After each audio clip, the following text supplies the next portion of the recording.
What is going on, Jet fans? Matt O'Leary back with another video to recap the second and final day of New York Jets mini camp. Of course, people were spouting off their takes online about Hassan Reddick and Aaron Rodgers, and they're not there, and boo-hoo, cry, yell, scream, shake our fists at the sun.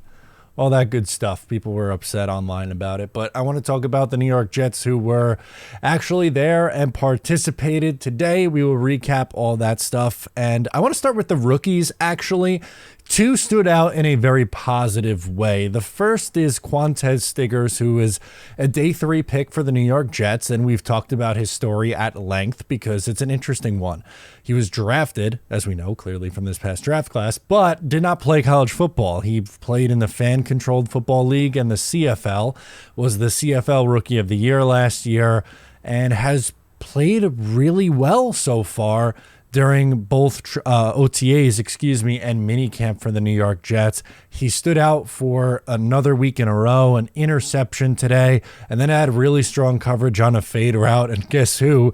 Allen Lazard was the one on it. And look, for all of Allen Lazard's struggles, something that usually is a strength of his game, he uses his size to his advantage, is going up and getting the football, and Quantez Stiggers has done a really good job covering him over the last 2 weeks. I'm starting to think he could be cornerback number 4 for the Jets this year, and some playing time and some significant playing time at that in his near future.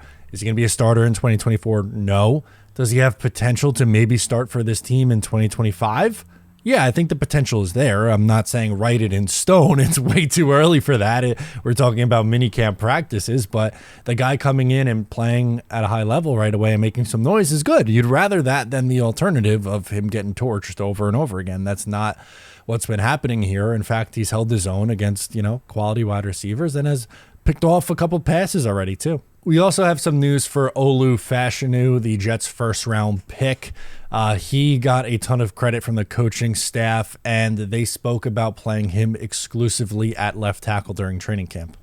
Great mover. Everything that we saw from a draft from the evaluation standpoint in the draft is true to form. Great young man.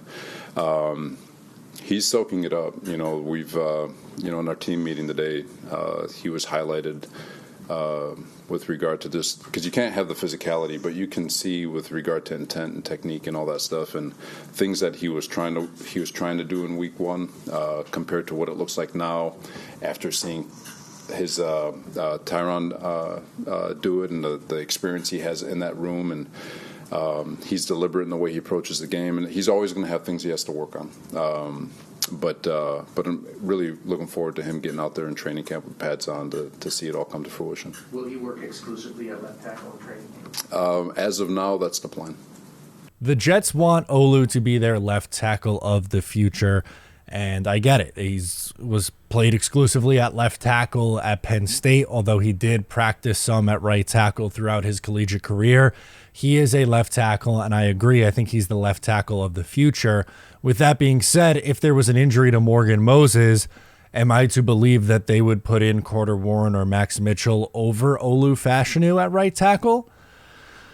I don't know. Maybe they do, right? Like maybe ends up being their plan. Is that what I would do?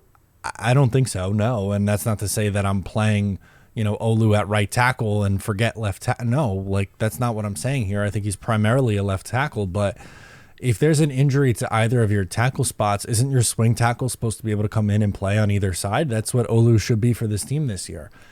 Granted, I will say I don't think we'll see a full season at Tyron Smith. It hasn't happened in a decade, so I would guess eventually this guy's going to get on the field, and I'm very confident he's going to be a good player once he does. Tyrod Taylor was better today than yesterday. He started off hot yesterday, 7-on-7s, and then the 11-on-11 stuff got a little rocky for him, but he connected deep down the field to Garrett Wilson twice, and it's kind of just nice having a legit quarterback too in here. It's something that a lot of Jet fans begged for last year. They weren't all that confident in Zach Wilson, Trevor Siemian, Tim Boyle, that crop of quarterbacks, and the Jets not having a legit backup, I think, did come back to bite them at times, and that's not going to be the case this year.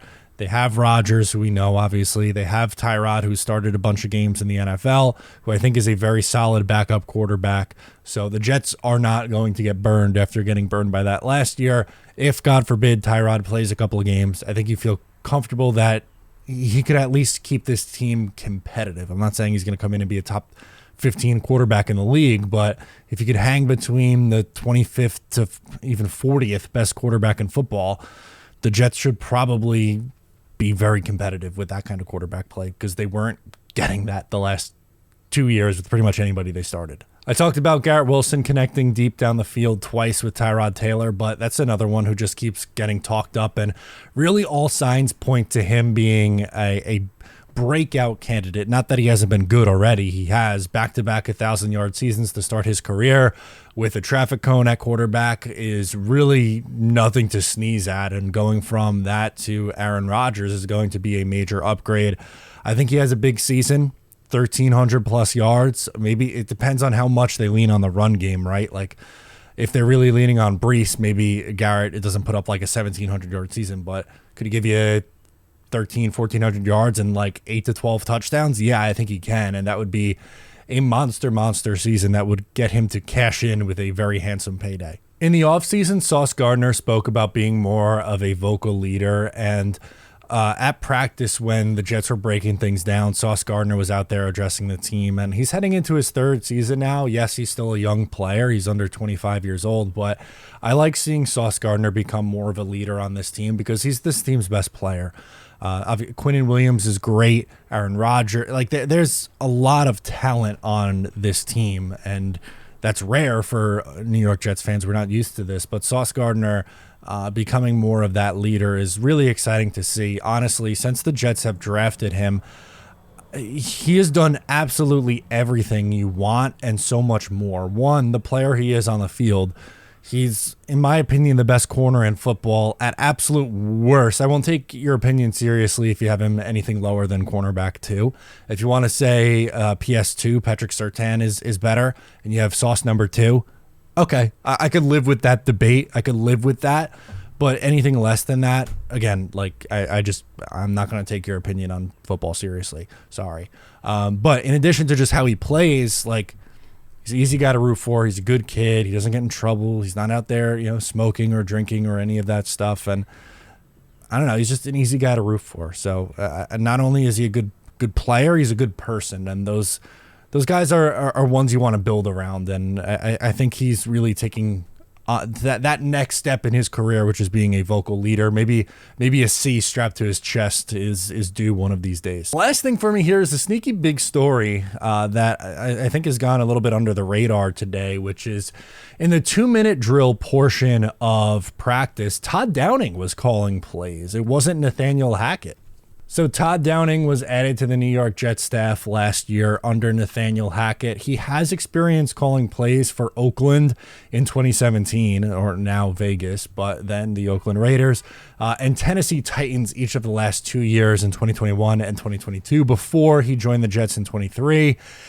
And he was fairly mediocre in Tennessee. 2021, they were their 15th best offense in the league, and then went down to 28th best offense in the league in 2022. Granted, injuries played a huge factor in that one. They had their starting quarterback, Ryan Tannehill, go down with an injury in 2022.